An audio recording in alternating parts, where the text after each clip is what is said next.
Shortly after the eruption, he saw bolts of lightning hitting the ground, 1 per minute. So that was a pretty interesting development there. Some people were describing that lightning and in the belief that it was fire coming out of the mountain. We're expressing it in those terms, but later it was confirmed that that really was lightning that was creating those flashes inside. Let's go again to Dave Jackson. David Jackson's up at Amboy, Washington, at our microwave site. What can you tell us now, David? Well, we've got that same shot there of the mountain, Richard. I've been listening to you talk, and it's true from our vantage point right here. Even if, as we keep the camera on the mountaintop, we might be able to see some of that lightning from the view that we have right here. It's been down to the right-hand side of the top of the peak, and we've seen a considerable amount of it, not quite one a minute, but several that have, certainly if you were any closer to the mountain, could look like fire if you were looking toward the top of it. But I guess that's apparently lightning from electrical forces and gas that's coming out of the top of the peak. What is the air quality up there at this time? The air quality, Robin, right where I am is pretty good. We smelled, a good amount of sulfurous gas only through sort of a pocket of the drive coming up here toward Amboy, although right now it's fine where we are.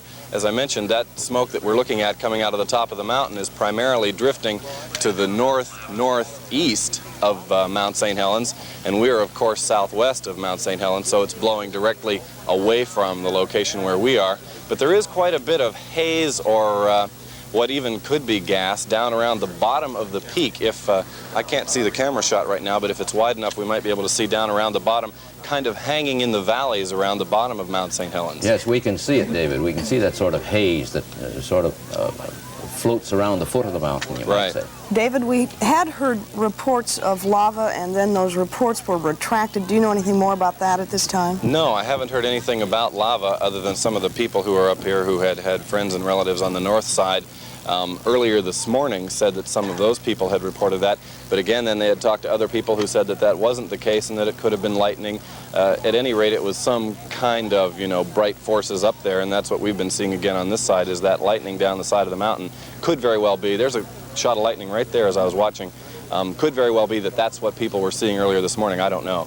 I think up to now we probably have to describe this flow of material down the mountain more in the nature of landslides or mudslides than lava. At least we can't confirm that there's any lava there. I think that's correct, yes. That's certainly the most that we've heard. I also don't have an update on the situation on I-5. I don't know if you've heard more. We hear that there is ash falling on Woodland, Washington. Now, of course, Woodland, let's see, from the mountain, that's southwest of the peak, is it not, David? That is. We drove through Woodland, Washington, of course, getting up to this location, and I would be surprised, personally, if there was ash in Woodland, Washington, because there hasn't been any drifting this way, although, of course, it's entirely possible. Well, a report has just been given to us by our control room people that there is ash falling on Woodland, Washington.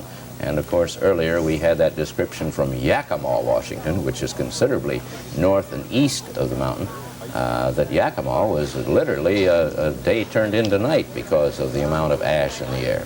I'll tell you one thing, Richard, about the ash. I'm going to ask the cameraman to widen out the shot as wide almost as he can take it, and in that way you can get an idea of what might be happening in a place like Yakima, because as you look at the whole scope of the horizon from here, it is light and hazy, our weather today, and then very, very dark, as though it's a dark rain cloud, is what it appears, from this vantage point, drifting north. So the incredible amounts of ash and smoke that are coming out of that mountain are forming.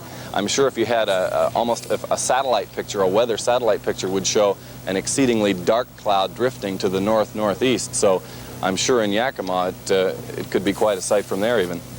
We can report again here, repeat the report I should say, that the Portland Water Department is monitoring the water supply for this area, and so far no problems, no ash fallout or anything of the kind in the Bull Run Reservoir or any other open reservoirs in the Portland area. So there's no cause for alarm in the Portland area, at least not so far.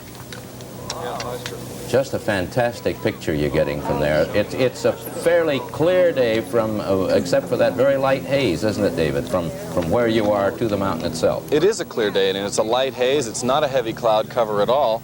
And that's why I mentioned, I'm sure in Yakima it looks like a very heavy cloud cover to them, because it's this amount of ash and smoke is forming a very, very dark cloud drifting to the north.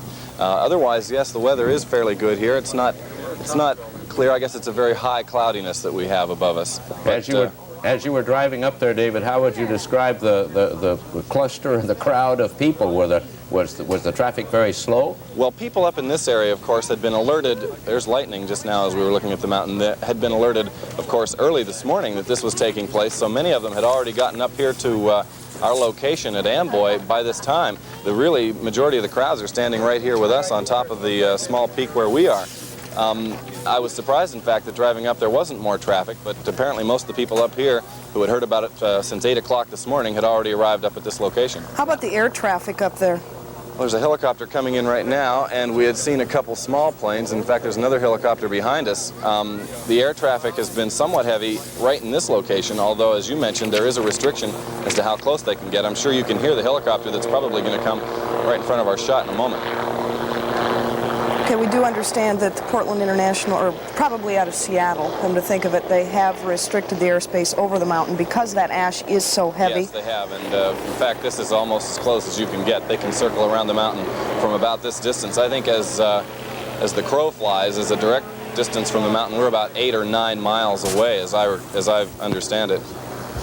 Residents of towns near the mountain of course, were considerably shaken because there were very heavy earthquakes at the time the mountain erupted. One person, Ann Katzer, she's the owner of the Tootle General Store at Tootle, Washington. That's about 35 miles northwest. She said, "I was knocked out of bed by the explosion. It's just boiling," she said, going way up in the air. Well, you've seen that for yourself. The explosion actually began just shortly after 8:30 this morning. 8:39 is the time we have recorded. It was the biggest, of course, since this 9,677-foot volcano began erupting on the 27th of March, after it had been dormant for, what, 123 years? 123 years. And, of course, there will continue to be concern about people around the mountain. No one knows yet what the status is, how many people might still be up there, but they think that they have most people out. The problem is, Richard, is that the ash is so heavy. With this gentleman who lives about 10 miles from the mountain, he was thinking about evacuating, but he said that the ash was so heavy and it was so black out that he decided he would be safer if he stayed inside. We understand that he has been taken down by sheriff's deputies at this point, but I'm wondering if there are any other people feeling the same way, staying in their homes and afraid to come out. That's probably true. The residents of Tootle were being evacuated by the Washington State Patrol and the sheriff's office. They moved the roadblocks back from Tootle back as far as Castle Rock, which is some 50 miles west of the mountain. Walt Glines, who lives at Silver Lake near Castle Rock, said he had a good look at the eruption. He said the mountain blew out on the bulging north side, opening up the side of the mountain. That's the way he describes it. Lightning flashing around the summit as a cloud of ash builded up into the sky. And in Kidd Valley, that's 35 miles west of the volcano, Stanley Lee at the Kidd Valley store said he was over a hot stove cooking breakfast. He didn't hear the explosion, but he said, and this is his quote, "The ash is thicker than hell. It looks like fog." Lee said people are heading out. The road is jammed. He said, "I'm not scared yet. Doesn't bother me." As Harry Truman says, "We'll ride the ship." So Truman's going to have some company up there, I guess. Huh? Again, there's no word from officials about 84-year-old Harry Truman, and by the way, he's no relative of the former president. He refused to leave his home, of course, but you never know. At this point, Harry may have broken down and gotten in a helicopter and come off that mountain. Personally, there have been reports that he might have left, and knowing Harry as I do, I wouldn't think that would be the case at all. He'd be very reluctant. Very reluctant to leave. Well, Lee apparently softened his approach just a little bit. Here's a further quote. He said, "I might leave just because there's no reason to stay here now, that they've all the roadblocks up." He says, "My business is ruined. I'm going to take a holiday." So maybe Lee indeed is making plans to get out. Another a quotation here from Rennie Corso at the Gifford Pinchot National Forest at the ranger station there. He said contractor and tree planting crews were working on the flank of the mountain below the timberline at the time the mountain erupted. When they all got out, all got out very fast, he said, from the station 10 miles southeast of the summit. The explosion he described as phenomenal. There was lots of lightning, lots of smoky ash. He said it was scary, but he said we're doing okay now. We've heard only that one report of any deaths attributed to this, and this was some distance away. Of course, we can't stress too much that it is not a safe place to be, and any sightseers going up to the area will cause more confusion for people being evacuated. We don't have a report on the name of the man who died, but we understand he was in a light plane. He was flying through that black ash, and apparently his vision was obscured. He hit a power line. The plane was destroyed. He was killed. That's all we know at this point. This was up by Ellensburg. By Ellensburg, so that ash is really traveling. Maybe we should go back to David now in that live picture.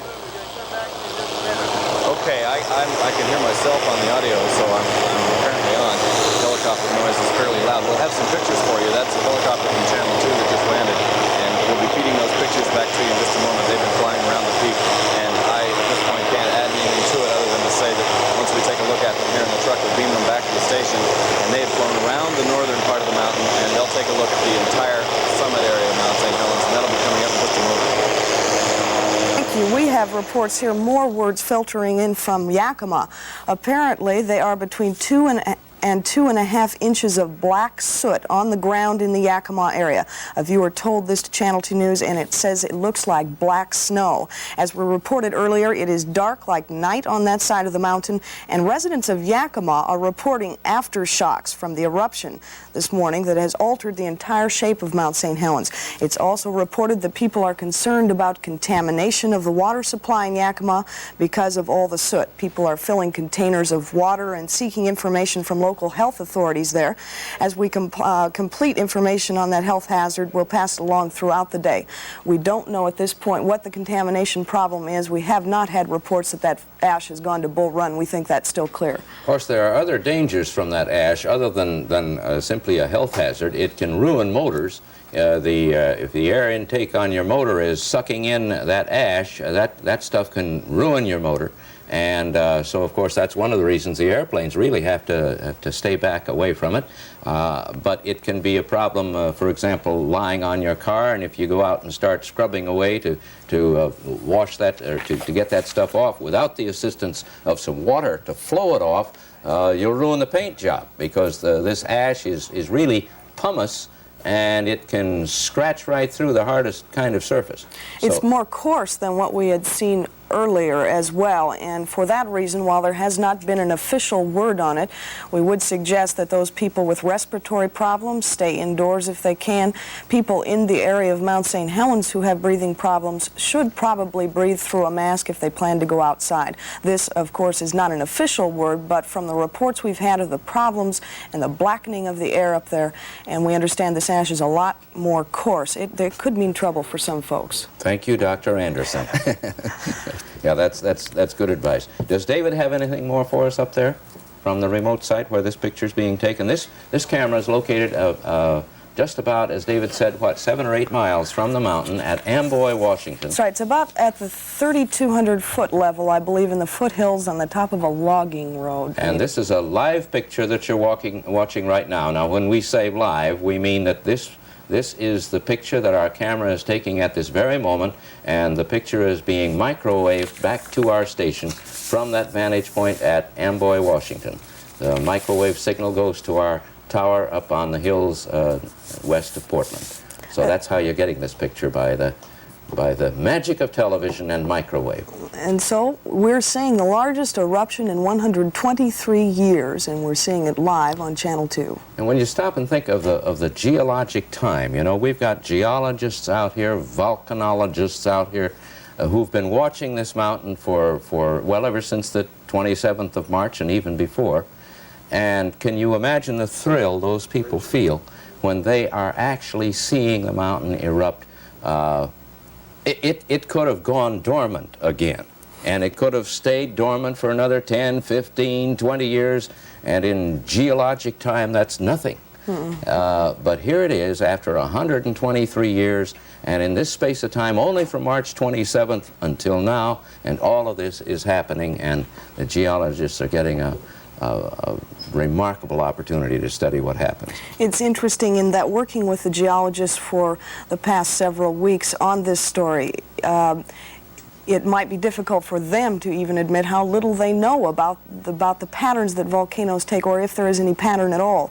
Every time we met with them in the morning at their scheduled news conferences, we had 2 a day with them, it was the same word. Well, this happened last night, we don't know what's coming in the future. So this is a real thrill for everybody involved, not only the geologists, but I'd say for them it's a treat, because someone who makes their life's work of volcanology and would like to see a volcano at times. You got to be a very patient kind of person, I would think, to be a volcanologist. You must, yes. Because bits of information come few and far between.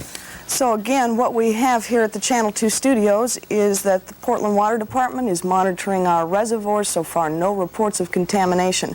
We do understand that those floodwaters coming down the Toutle River Valley have hit a bridge along Interstate 5. And perhaps we can, here we go, we'll go back to the live picture here. David, what can you tell us? Anything new up there? Well, not exactly. I was just listening to you talk about sort of the developments that have led up until today. The changes, incidentally, that we're looking at right here, as you stand here and watch this eruption continuously take place, I have noticed that it's kind of shifted more to what we're looking at, the left-hand side of the mountain. Occasionally we'll see plumes coming up from the right-hand side, but it's rather amazing. The whole center area, of course, still erupting like that, but then we will get sort of incidental side eruptions to the right and left-hand side of the picture there. And also, of course, we've been watching quite a bit of lightning on top of the mountain as we've been watching it right here. When I was talking to geologist Tom Benson of several